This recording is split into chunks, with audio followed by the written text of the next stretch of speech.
सनातन धर्म में या यूं कहें कि हमारे पूरे विश्व में लगभग चल रहे 11 धर्मों में हर दिन जिस तरह सोमवार, मंगलवार, बुधवार, गुरुवार आदि, उसके बाद कोई भी तिथि, प्रतिपदा, द्वितीया, एकादशी आदि, अमावस्या, पूर्णिमा, हर दिन हर तिथि किसी न किसी त्यौहार या किसी न किसी व्रत के रूप में मनाई जाती।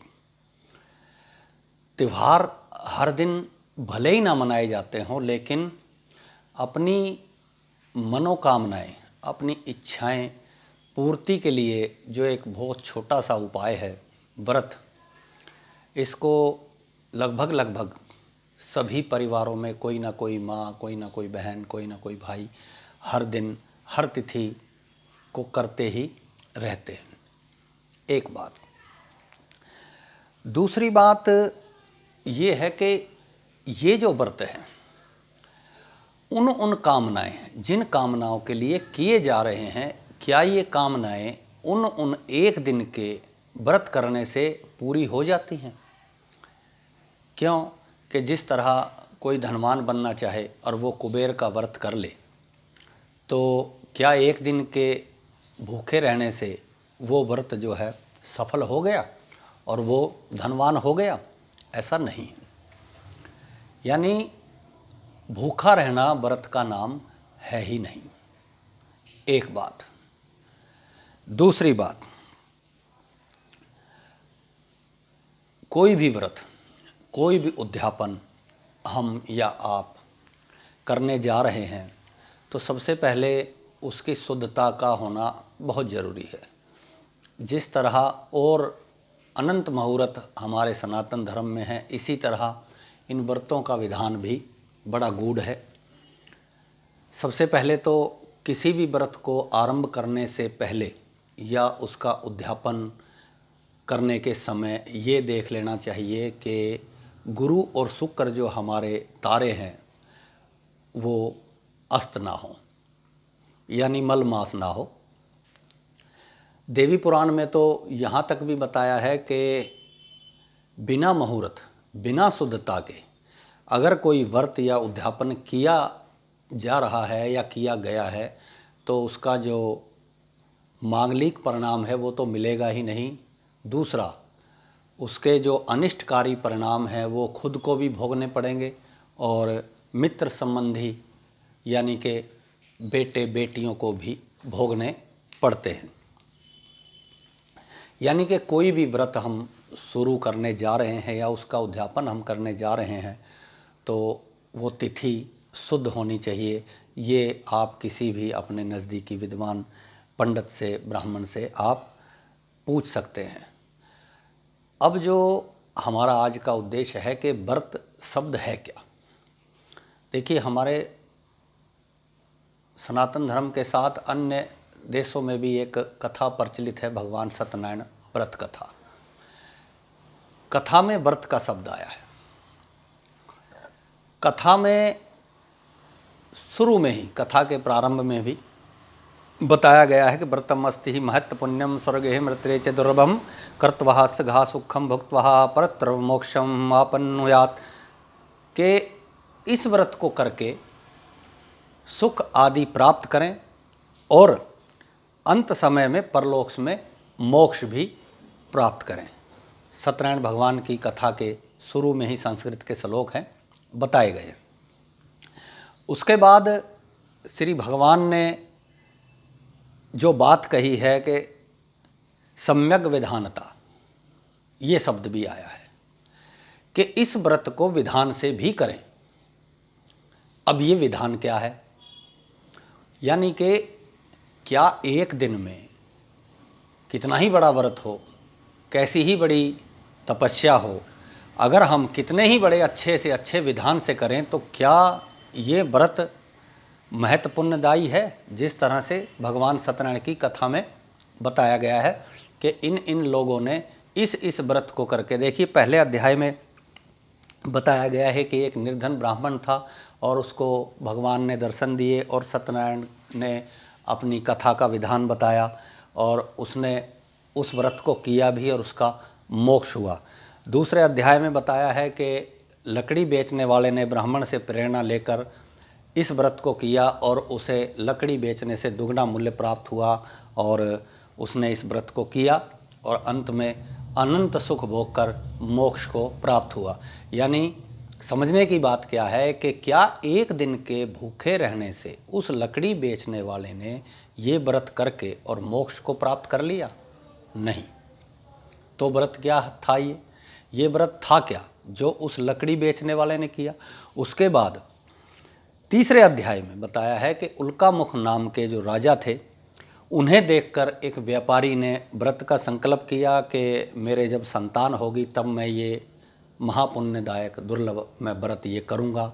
और वो अपने पथ से भटक गया और उसके साथ साथ उसकी जो संतति थी, जो बेटी थी, उसको भी दुख का सामना करना पड़ा क्योंकि उसने ये व्रत नहीं किया।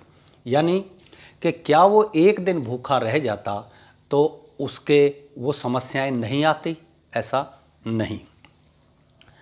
इसके बाद तुंगध्वज नाम का जो जिक्र सत्यनारायण भगवान की कथा में किया गया है कि राजा जो है उन ग्वालों को व्रती देख के, यानी कि उन ग्वालों ने व्रत किया था और उन्होंने जो भी मिष्ठान आदि बनाया वो राजा को दिया, तो राजा व्रत को त्याग के उन व्रतियों के उस प्रसाद को त्याग के दुख को प्राप्त हुआ और उसके 100 पुत्र नष्ट हो गए और उसने फिर व्रत किया और धन धान और पुत्र वाला हो गया। अब समझने की बात क्या है कि क्या एक दिन जो कथाएं इस सत्यनारायण व्रत कथा में बताई गई हैं, क्या एक एक दिन के मात्र भूखे रहने से उनको वो लक्ष्य प्राप्त हो गए? यानी कि एक दिन का भूखा रहना और व्रत करना दोनों अलग अलग बात है। हमारा जो आज का लक्ष्य है आप तक व्रत की परिभाषा, व्रत का भावार्थ बताने की, इस व्रत का महत्व बताने की। अब सबसे पहले हम ये समझ लें कि व्रत है क्या चीज़। अगर व्रत भूखा रहने का ही नाम होता तो एक दिन के भूखे रहने से तत्संबंधी जो काम जिसको मिलने चाहिए, हमने बताया कि कोई गरीब आदमी अगर चाहे कि मैं एक दिन भूखा रह के कुबेर का पूजन करूं और कुबेर का व्रत कर लूं तो क्या वो धनवान हो जाएगा? नहीं। यानी कि भूखा रहना और व्रत दोनों बिल्कुल अलग अलग बातें हैं। अब व्रत की जो परिभाषा है, देखिए एक शब्द है पतिव्रता, इसमें भी व्रत शब्द आया है। पतिव्रता की जब हम संधि विच्छेद करेंगे तो 3 अक्षर बन जाएंगे, पति जमा वर्त जमा आ, यानी कि एक पति, दूसरा वर्त मतलब साथ रहना, और आ रहने वाली, यानी कि पति के साथ रहने वाली। सीधी सी बात कि जो जिसके साथ रहे वो वर्ता है। जिस तरह पति के साथ पत्नी रहती है तो वो पति वर्ता है। यानी कि जिन जिन तिथियों का, जिन जिन वारों का हम व्रत कर रहे हैं उन उन देवी देवताओं के साथ हमने रहना है, तभी हम वर्ता हैं। जिस तरह कोई भी पत्नी पति वर्ता है, वो एक अलग बात है कि वो पत्नी जिनकी शादियां हो गई वो सभी पतिवर्ता होती हैं। क्यों?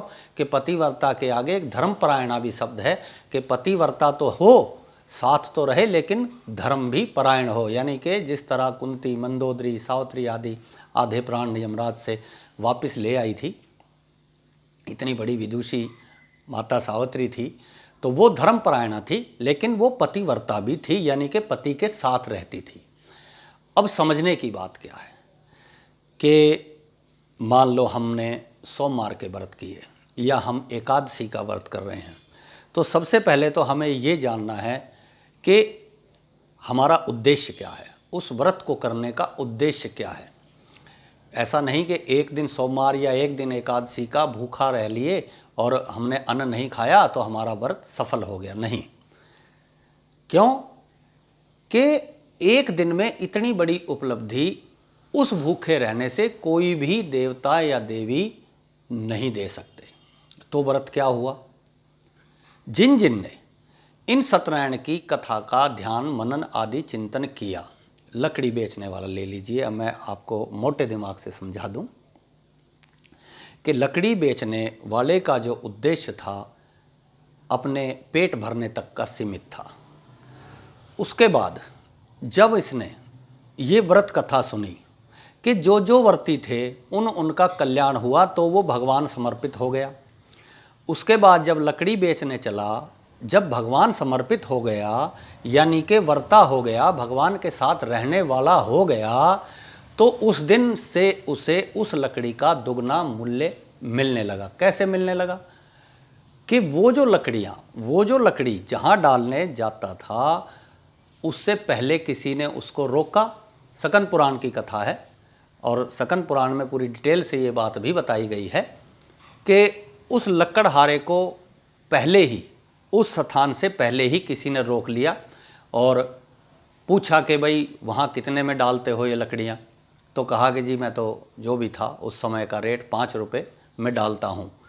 तो जिसने वो लकड़ियाँ वहाँ रखवाई उसने देखा कि इस लकड़ी के अंदर आधी से ज़्यादा लकड़ी चंदन की है, लेकिन उस लक्कड़ वाले को ये नहीं पता कि इसमें चंदन की लकड़ियाँ हैं। तो उसने पूछा कि वो कितने पैसे आपको देता है? आगे वाला बोला जी मुझे 5 रुपये।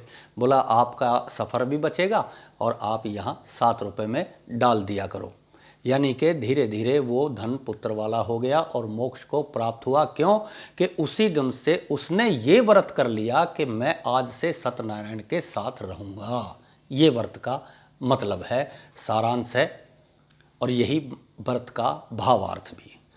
उसके बाद जिस जिसने ये व्रत किया, यानी कि जिस जिसने सत्य यानी कि अंतःकरण आत्मा, नारायण जहाँ सत्य है वहाँ नारायण है, और उनके साथ साथ जो भी रहा, जिस जिसने इस सत्य का सहारा लिया वो नारायण समर्पित हो गया, वो उस मोक्ष तक भी पहुँच गए। यानी कि जो व्रत हम और आप करते हैं वो अगर हम भले ही भूखे ना रहें, भले ही हम फलहार ना खाएं, भले ही हम जल ना पिएं, अगर हम तत्संबंधी देवी देवताओं के साथ या उन दिनों के उन तिथियों के मालिकों के साथ, यानी कि उन परम पिताओं के साथ, उन माताओं के साथ हम नहीं हैं, उनसे हमारी दूरी है, तो वो व्रत बिल्कुल निष्फल है, जिसका फल कभी नहीं मिल सकता। ये चैलेंज है। दूसरी बात, अगर उस दिन से हमने एक दिन का व्रत भूखे रह के किया, उसके बाद से हमने ये व्रत कर लिया, यानी कि ये संकल्प कर लिया कि हम तत्संबंधी एकादशी, द्वादशी या शुक्र या जो भी व्रत सोमवार माताएं बहनें या भाई करते हैं, उन देवताओं के साथ हम रहेंगे, यानी कि हम झूठ नहीं बोलेंगे, हम गलत काम कोई नहीं करेंगे। ऐसा नहीं कि हम व्रती हैं सोमवार मंगलवार या किसी एकादशी द्वादशी तिथि के कोई भी फ़ोन आ गया कहाँ पे हो, वो कह दिया कि बस 2 मिनट में पहुंच रहा हूं, बैठा घर में, तो व्रत निष्फल हो गया। यानी भगवान समर्पित रहना ही व्रत है, भूखा रहना व्रत नहीं है। दूसरी बात, अगर व्रत इस तरह से यानी कि उन देवताओं के साथ रह के, कोई ज़रूरी नहीं कि एक ही दिन, आप हर समय साथ रह सकते हो, हर समय व्रत कर सकते हो, हर समय भगवान का चिंतन मनन, अन्न भोजन आदि करके, फलहार करके आप व्रती रह सकते हो। यानी भूखा रहना व्रत नहीं है। व्रत का मतलब है भगवान के साथ रहना है। भले ही आपने अन्न खाया है, उपवास जो शब्द है कि भूखा रहना, क्यों भूखे रहने से व्रत पूर्ण माना जाता है? यानी कि जो अन्न से विकार शरीर में होने हैं, नींद आनी है या आलस्य कोई आना है या किसी तरह का कोई पेट में या सिर में जो विकार होने हैं, अगर आपने अन्न नहीं खाया, यानी कि भगवान समर्पित होना भी है और उपवास भी रखना है, तो वो आपका ध्यान वहाँ केंद्रित रहेगा। लेकिन केवल भूखे रह गए और वहाँ ध्यान केंद्रित नहीं हुआ तो वो व्रत निष्फल हो जाएगा। यानी आप अगर आज के बाद कोई भी व्रत किया जाए तो वो व्रत उन भगवान सत्यनारायण की व्रत के कथा के सार के बराबर होना चाहिए, जिस तरह से उस लक्कड़हारे ने और उल्का मुख आदि राजाओं ने किया, कि वो आज से ही नहीं अभी से ही भगवान समर्पित हो गए। भले ही अन्न भी खाते रहे तो भी उनका व्रत साकार हुआ, सफल हुआ और उनको मोक्ष प्राप्त हुआ। हम भगवान से यही प्रार्थना करेंगे कि आपको ऐसे व्रत करने की शक्ति दे, ताकि आपके किए हुए व्रत आपके मनोरथ के अनुकूल हो और आपको सर्व मंगलकारी हो और सभी कामनाएं आपकी उन भगवान समर्पित, उन भगवान के साथ रहते हुए पूरी हो। अस्तु। प्रणाम।